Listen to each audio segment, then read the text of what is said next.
Assalamualaikum warahmatullahi wabarakatuh. Kembali lagi bersama channel saya teman-teman, Idul Fitra. Oke, di channel ini akan memberikan tutorial mengenai bagaimanakah caranya mengirim kontak WhatsApp kita kepada teman kita, atau kontak WhatsApp seseorang meneruskannya kepada teman kita. Oke, sebelum masuk ke tutorialnya, bagi teman-teman yang belum subscribe channel ini, boleh di subscribe terlebih dahulu teman-teman. Dan jangan lupa aktifkan tanda loncengnya agar tidak ketinggalan video-video yang terbaru dari channel ini. Oke, langsung saja masuk ke tutorialnya. Di sini teman-teman silakan buka aplikasi WhatsApp-nya.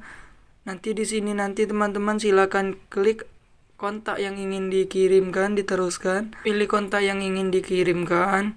Silakan klik di bagian namanya, teman-teman. Nah, di sini klik titik 3 pojok kanan atas. Di sini teman-teman silakan pilih bagikan.